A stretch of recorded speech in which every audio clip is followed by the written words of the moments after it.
le Bitcoin, la plus grande crypto-monnaie, reteste les 17 000 $, alors que la bourse annonce une forte volatilité avant la fin de l'année financière 2022 qui se termine dans quelques semaines. La géopolitique mondiale continue d'affecter directement le prix des crypto-monnaies, alimenté par la crise FTX et l'explosion d'Alameda. Le prix du Bitcoin s'est maintenu entre 16 800 et 17 000 $ au cours des 7 derniers jours, avec un minimum d'aberration suite au discours du président de la Fed, Jerome Powell, qui a indiqué la semaine dernière une possible hausse des taux d'intérêt dans les prochains trimestres. Dans cette vidéo, on va voir l'interview de Garrett Soloway. Il va nous indiquer les niveaux qu'il surveille et ce qu'il peut potentiellement voir sur le Bitcoin sur les prochaines semaines. Avant de commencer, un petit mot pour vous dire que Trade Republic vous offre une action ou une fraction d'action d'une valeur de 40 € et qu'il est maintenant possible d'investir dans plus de 50 cryptos, en plus de pouvoir investir dans plus de 8000 actions et ETF avec des frais parmi les plus faibles du marché. Je vous invite également à soutenir la chaîne en laissant un gros pouce bleu sur cette vidéo pour aider l'algorithme à mettre en avant mon contenu et à aussi vous abonner si ce n'est pas déjà fait.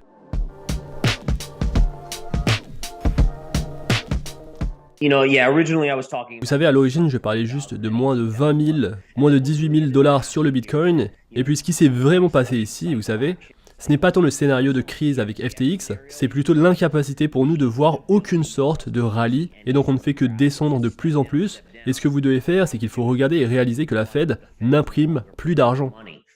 Et donc c'est le premier marché baissier du Bitcoin où la Fed n'a pas imprimé d'argent. Ce qui veut dire qu'elle doit probablement faire encore plus de baisse que les cycles passés. Les cycles passés étaient de 80 à 85% de baisse et nous ne l'avons pas encore atteint sur ces niveaux actuels. Et donc le niveau des 18 000, 20 000 $, c'était le premier arrêt et je pense qu'il y aura un autre rebond autour des 12 à 13 000 $. Mais je pense que vous devez regarder les 9 000 $. Vous voulez arriver au maximum de douleur sur le Bitcoin. Comme tout cycle, il doit arriver à sa douleur maximale et c'est probablement quand il cassera le niveau des 10 000 $, on aura enfin le niveau bas sur le Bitcoin. Et donc nous regardons le Bitcoin diminuer en valeur sur ce graphique. Allons-nous voir un pic vers le bas pour arriver aux 9 000 $? Et quel pourrait être cet événement s'il y a ce fameux pic? Oui, je pense que ça va descendre jusqu'à à peu près 10 000 $ et ensuite il y aura un plongeon brutal en dessous des 10 000 $, ce qui effacera beaucoup de stop loss. Il y aura beaucoup de stop dans cette zone et je pense que ça viendra avec un choc sur la réglementation. Vous savez, l'annonce sur la réglementation des crypto-monnaies que je considère en fait comme une chose très positive pour les cryptos, mais je pense qu'au début ça va choquer la plupart des crypto-investisseurs. Ils vont dire « Oh mon dieu, vous savez, ces crypto-monnaies, ils doivent faire maintenant X, Y, Z, peuvent-elles se permettre de faire ça correctement, que ce soit des audits ou autre chose ?» Et je pense que ça va d'abord créer de la panique et ensuite vous verrez de grosses sommes d'argent arriver et investir sur les marchés. Donc je dirais que c'est plus probablement la régulation. Je pense que FTX, pour moi, c'est un moment comme le Lehman Brothers de 2008. Et ce qui est intéressant avec Lehman Brothers, c'est que le S&P 500 à partir de cette date a chuté pendant 5 à 6 mois. Il a chuté de 40 à 45%. Et donc si vous pensez que FTX c'est le Lehman Brothers du marché cryptographique, ça veut dire qu'on va probablement atteindre le fond vers mai, peut-être juin, et que nous aurons à nouveau une chute de 40 à 45% à partir de là, soit environ le niveau des 9 000 $, et donc vous avez cette régulation dans l'espace, et ensuite les grosses sommes d'argent commencent à arriver, et au début ce sera le Bitcoin, donc je veux dire que c'est celui sur lequel tout le monde s'appuie, c'est celui sur lequel Mike Novogratz et d'autres baleines de Wall Street s'y intéressent de très près, mais la question c'est, vous savez, dans quelques années, est-ce qu'avec cette transparence, est-ce qu'il y aura l'émergence d'un meilleur Bitcoin qui fera ce que le Bitcoin fait mieux? Et ça c'est toujours un risque, vous avez raison, comme tout investissement vous devez être conscient de ça, et c'est juste une autre raison pour laquelle vous savez que pour moi il y a un certain montant d'argent que je vais allouer à mes deux principales crypto-monnaies, l'Ethereum et le Bitcoin, quand je décide de vraiment commencer à charger. Et d'ailleurs, vous savez, ce sera probablement 10% du total de l'argent que je peux investir sur les marchés. Je l'investirai sur les crypto-monnaies. Et ensuite, vous savez, si mon investissement va jusqu'à 1 million, je me fais beaucoup d'argent. Si ça tombe à 0, je ne perds pas tout mon argent. Et je pense que c'est la clé quand on est un investisseur. L'important, ce n'est pas ce que tu gagnes, mais ce que tu ne perds pas.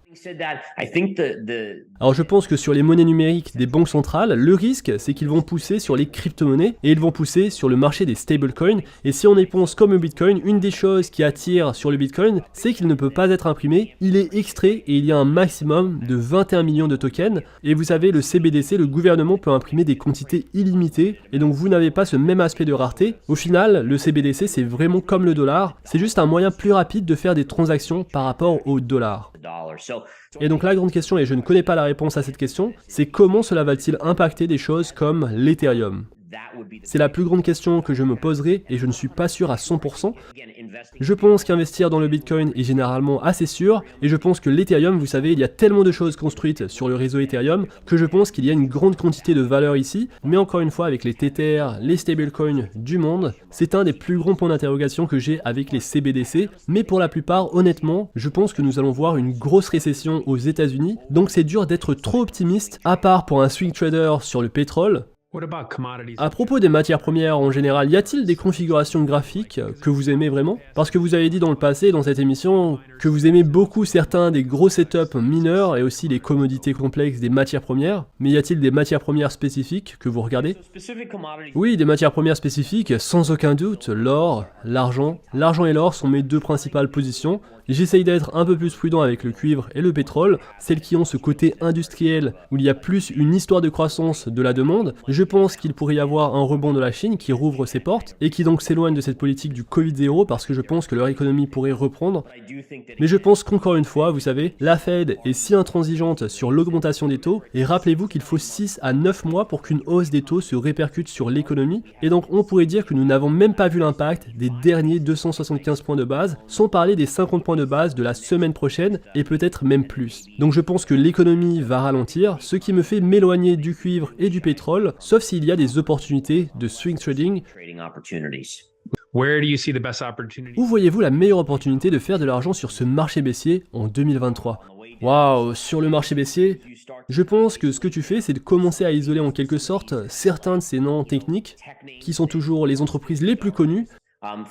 Par exemple, pour moi, Apple, c'est définitivement l'une des actions sur lesquelles je chercherai à être short. Et encore une fois, ça semble fou à la plupart, et c'est exactement ce que je veux. Quand c'est une idée folle, c'est souvent la bonne idée. Et donc pour Apple, il y a une très importante ligne de tendance juste ici. Et vous pouvez voir comment Apple a fait du surplace et en quelque sorte descendu et a touché ce niveau. Et donc si Apple casse le niveau des 136$, je pense qu'il y a une baisse jusqu'à environ 95$. Et je pense que nous atteindrons probablement ce niveau en 2023. Et donc je pense qu'Apple c'est un bon short à prendre ici. Évidemment une cassure de la ligne de tendance serait le mieux. Et à part ça, je pense qu'il faut juste chercher à vendre à découvert tout ce qui a un impact économique. Ce qui signifie que si le pétrole rebondit brusquement à la hausse, à 80 ou 85$, il faut chercher à le vendre à la baisse et à jouer ces mouvements à la baisse à mesure que l'économie continue de s'affaiblir.